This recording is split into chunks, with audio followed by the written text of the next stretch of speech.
convierten los seres humanos en lo que son? ¿Y qué son? Esa es mi pregunta. Sigmund Freud hacía preguntas una y otra vez y halló respuestas que nunca otro hombre había encontrado. Sus respuestas afectaron nuestra vida del modo más profundo y personal. Con razón o sin ella, Freud cambió para siempre su imagen.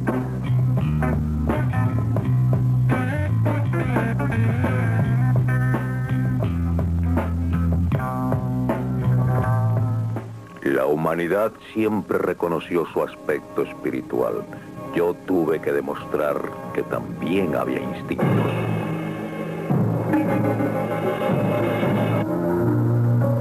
Contra la creencia del siglo XIX de que el hombre gozaba de una omnipotencia parecida a la de Dios, Freud sostuvo la realidad de la naturaleza humana, y ya el mundo nunca volvió a ser como antes.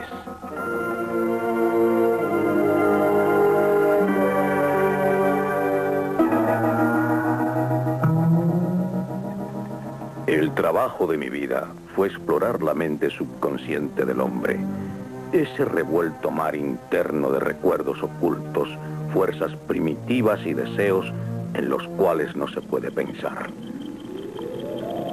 Si no comprendemos el ciego instinto de agresión y los deseos sexuales, vivimos en un mundo de ilusiones desempeñando un papel en una trágica historia de sombras.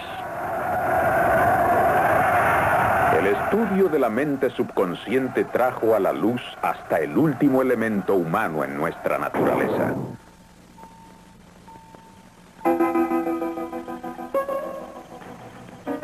Aún hoy en día las ideas de Freud son alarmantes y radicales e instintivamente nos asustan. Freud, la oculta naturaleza del hombre. Presentada por Learning Corporation of America. Producida por International Cinemedia Center.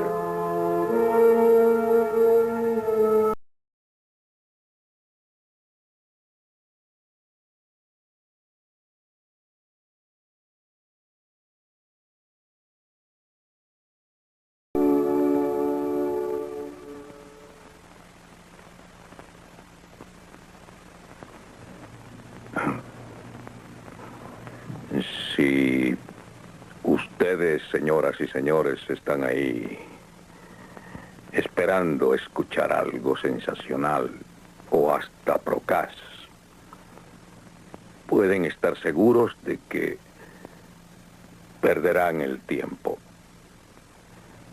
Me han llamado lascivo, charlatán y cosas peores. Porque muchas personas le tienen miedo a mis ideas. Y cuando sienten miedo, pegan duro. Pero yo sabía que estaba destinado a perturbar el sueño del mundo.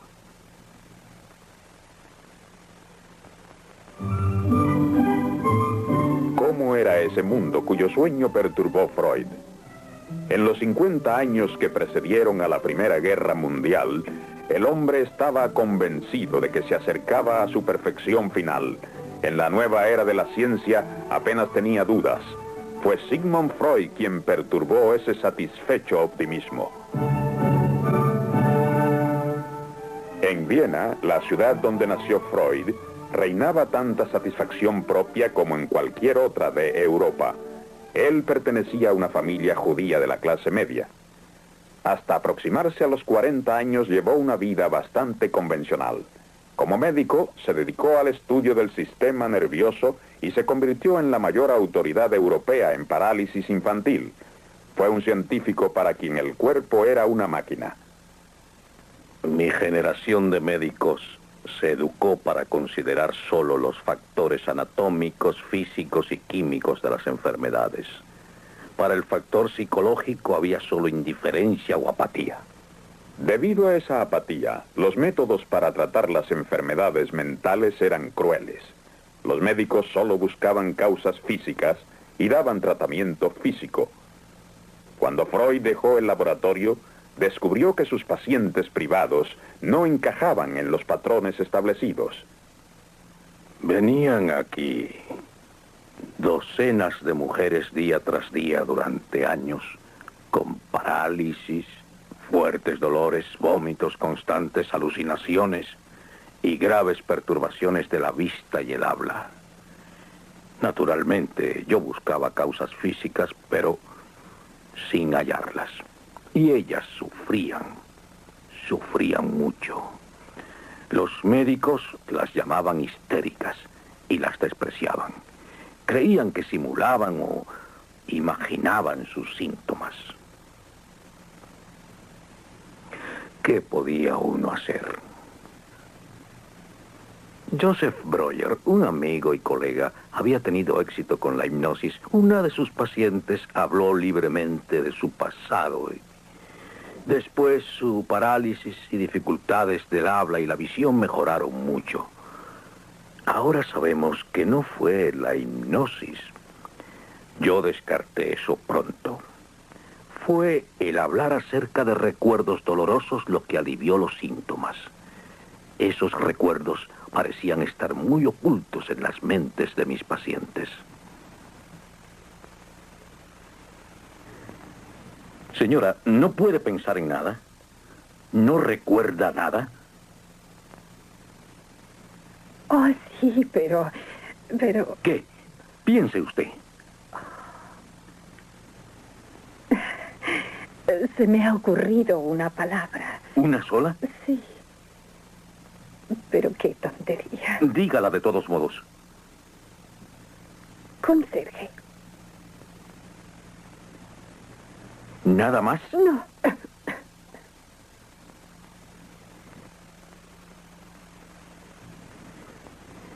Camisón. Otra.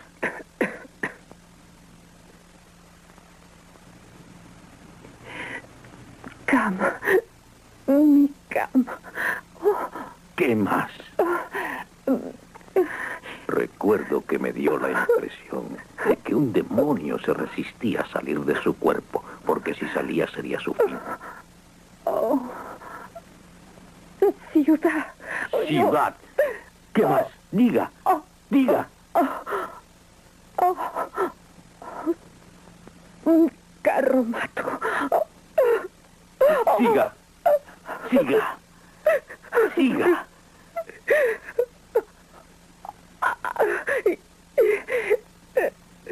¿Qué?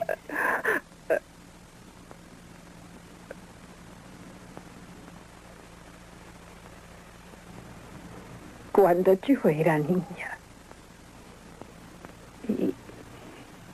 y mi hermana tenía 12 años, ella se volvió loca de pronto una noche y la tuvieron que atar y traerla a la ciudad en un carromato. Y fue el conserje quien la amarró y la trajo a la clínica. Pero yo presentí que había algo más oculto en esa historia y seguí tratando de obligarla a hablar para descubrir los recuerdos que realmente la perturbaban. Señora, esto ha sido demasiado fácil. Estoy convencido de que eso es solo parte de la historia. Diga otra palabra. Secreto. ¿Tenía un secreto con su hermana? Yo dormía con ella. Siga. Hombre. Sí. Desnudo. ¿Quién era ese hombre que iba allí de noche desnudo? ¿Era un pariente? Sí, él era. ¿Era su...?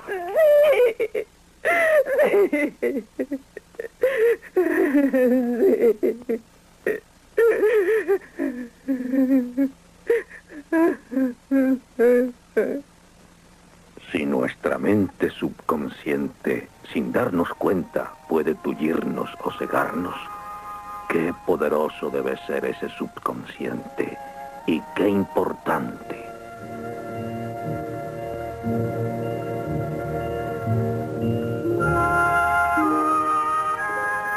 Freud empezó su viaje para explorar la mente subconsciente, la mente que el hombre no conocía. Pero al principio el viaje fue muy penoso. En 1896, Freud habló a los médicos de Viena acerca del origen sexual de la histeria. Reinó el silencio.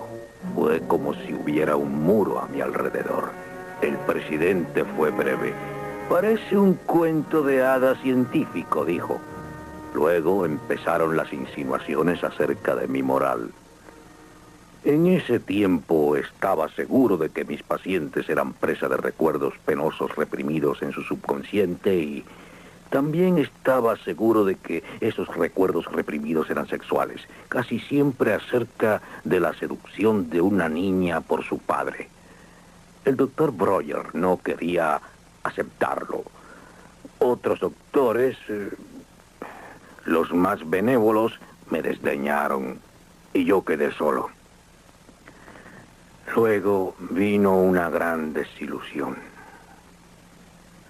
Después de meses y meses de entrevistas, comprendí gradualmente que las historias de mis pacientes acerca de las seducciones eran casi siempre un invento. Eran fantasías solamente. Eso destruyó mis atrevidas teorías. Pero hay cierto patrón en la locura. La mente siempre tiene un propósito. Buscando esos propósitos, Freud miró dentro de su propio subconsciente. En esa época le temía la muerte, a los viajes y a veces hasta a cruzar la calle. Era víctima de las mismas fuerzas neuróticas que sus pacientes. Eso le dio base para sus estudios. Sin embargo, se había dejado engañar por falsas historias de seducción infantil. ¿Debía abandonar sus estudios? Ese fue un momento decisivo en su vida y en su carrera. Aún se hizo otra pregunta más profunda. ¿Cuál es el propósito de esas fantasías de seducción?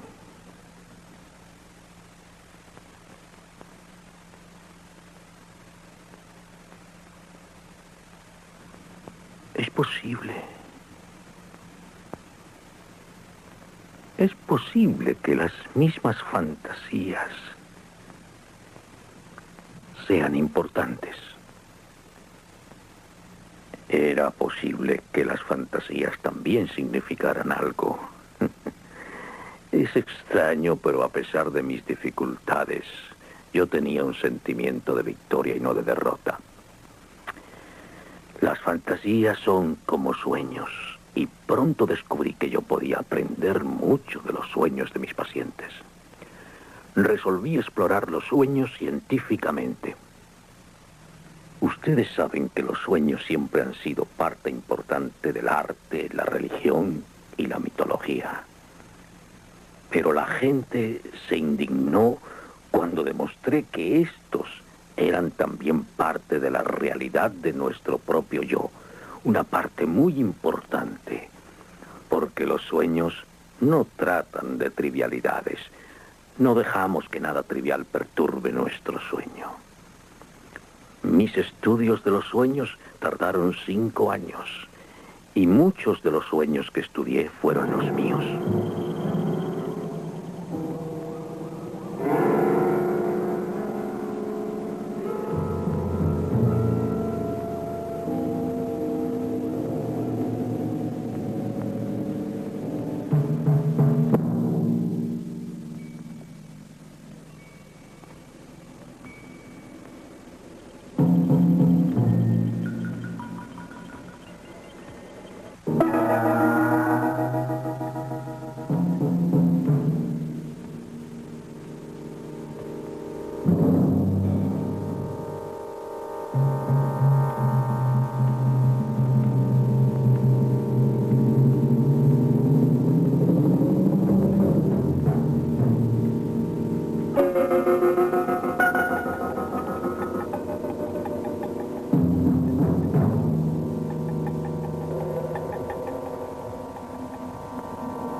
Eso fue algo que soñé cuando tenía 7 u 8 años.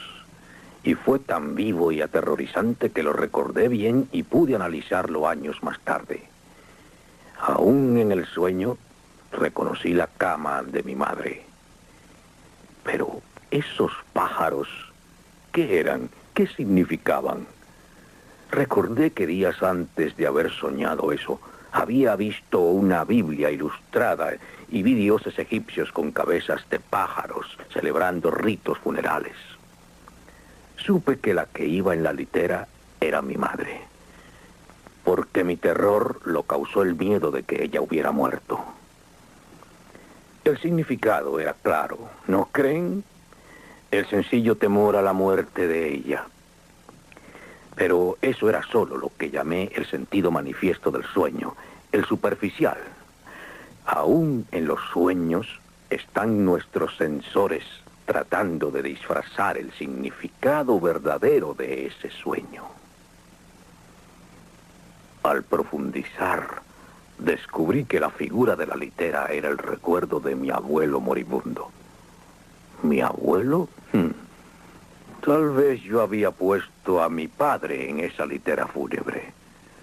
Y los pájaros significaban otra cosa. Unos días antes de soñar eso, estuve jugando con Philip, un chico vecino. Él hablaba de contactos sexuales y usó una palabra vulgar que yo no conocía. Fue Vögel en alemán. Y procedía directamente de la palabra alemana que significa pájaro, Vogel. Descubrí el significado prohibido de mi sueño, el verdadero significado, el que pretendían ocultar mis sensores mentales aún durmiendo. La ansiedad que estaba disfrazada era sexual. Representaba solo mi deseo de que muriera al fin mi padre y el deseo erótico por mi madre. Trabajando con los sueños de sus pacientes y sus libres asociaciones y con sus propios sueños y asociaciones, Freud desarrolló los principios y técnicas del psicoanálisis.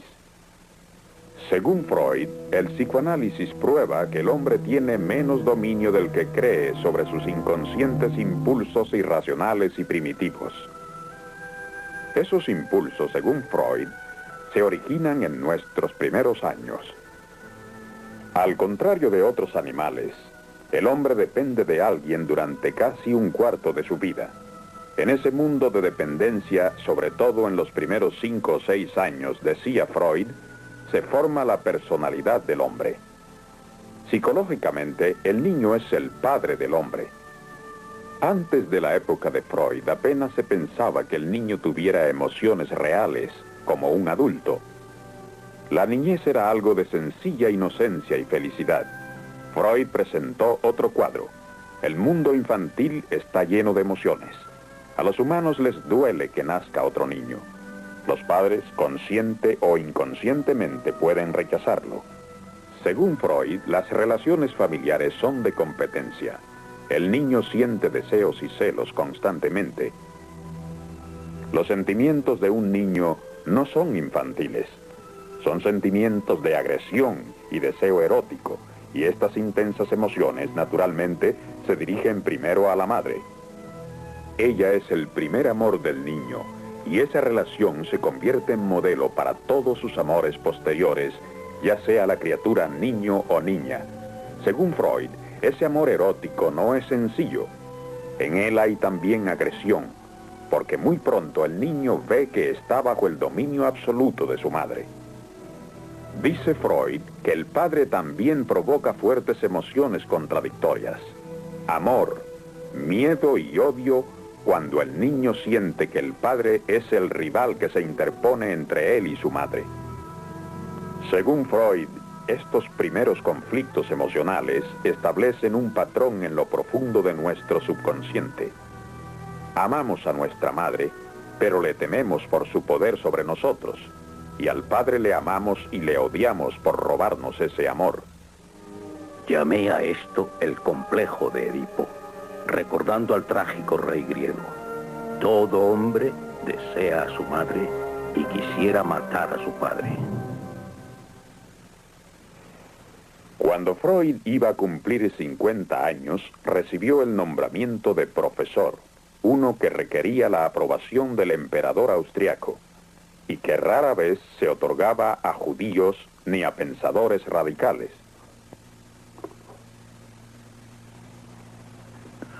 Fue como si Su Majestad de pronto hubiera reconocido la importancia del sexo, los ministros hubieran confirmado la importancia de los sueños y el Parlamento, por una mayoría de 2/3, hubiera aceptado la terapia psicoanalítica. Yo era otra vez respetable. Los que antes no querían verme, ahora me saludaban de lejos en la calle. Cuando se conoció la teoría de Freud acerca de la sexualidad en los niños, se le atacó fuertemente por difamar la inocencia infantil. Pero los sentimentales de la era victoriana a menudo tenían hacia los niños actitudes retrógradas, rígidas y hasta crueles. Sobre todo gracias a Freud, vimos a los niños como seres humanos y fuimos menos sentimentales al tratarles, pero mucho más bondadosos que antes. Con sus estudios, Freud desarrolló una teoría de la personalidad humana.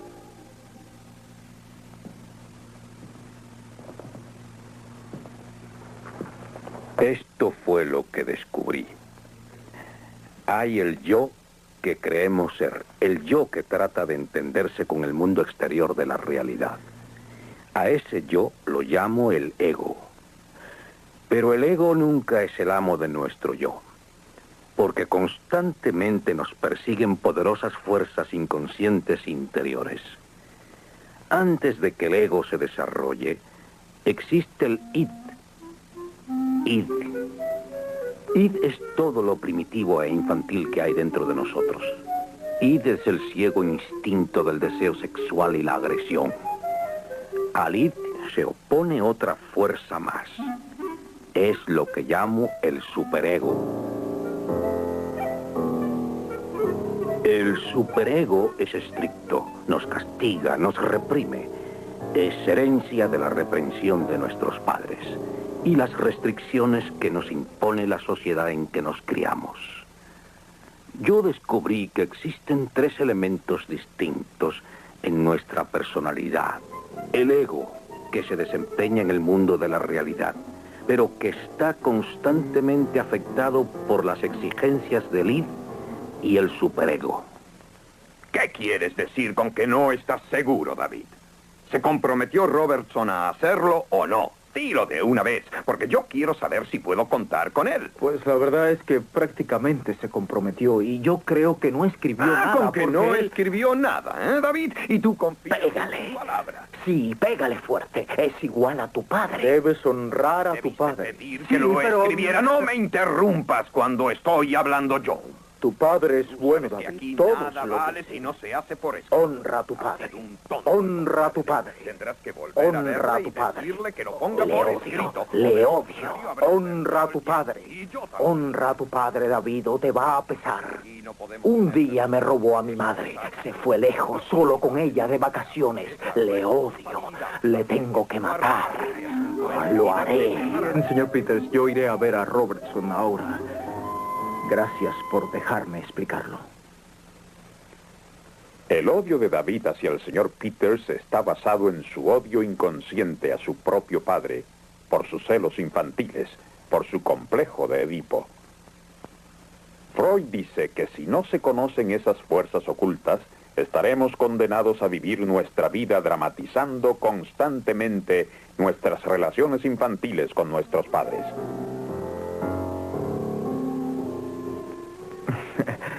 Celebro que estemos solos. ¿En un restaurante? Solo me refiero a que cada vez que te visito está allí tu compañera. ¿No sale ya nunca? Sí, a veces. Es lindo tu vestido, Peggy. Gracias, David.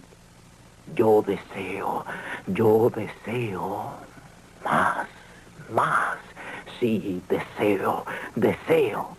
David, los caballeros no miran así a una chica. Tú sabes que no, ¿eh? Honra a tu madre. Honra a tu madre. ¿Quieres comer algo? No, gracias. Yo he comido ya. Yo deseo. Sí, David, mi vida. Ven, reclínate sobre mi pecho. Yo deseo.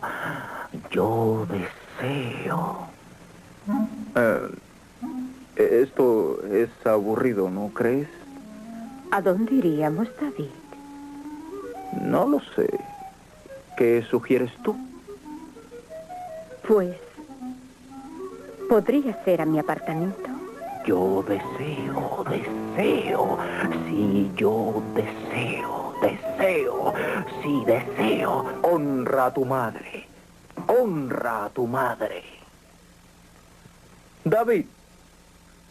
David, ¿qué haces con tu hermana ahí en el sótano?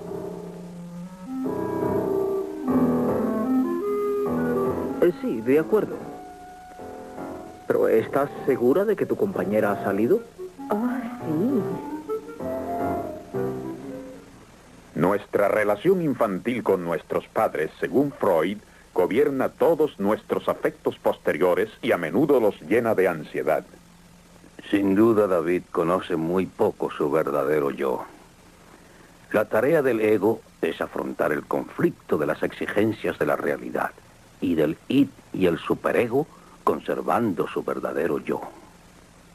La lucha entre el id y el superego puede ayudarnos a desarrollarnos y a progresar como individuos, pero solo si reconocemos esa lucha y la comprendemos.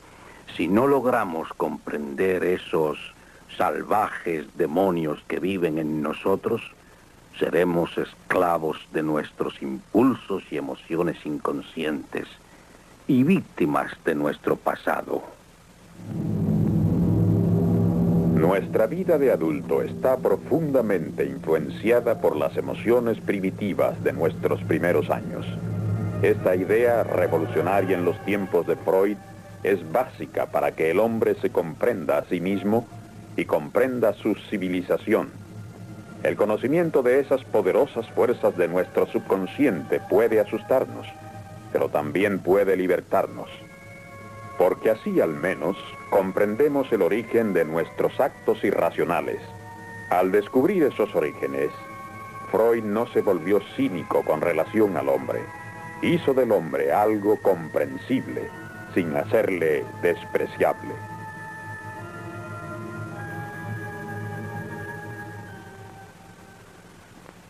Yo no tengo consuelos que ofrecer, ni esperanzas.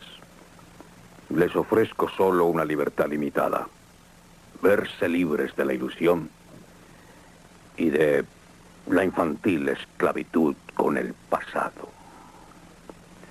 Les ofrezco algo que es muy difícil de conseguir,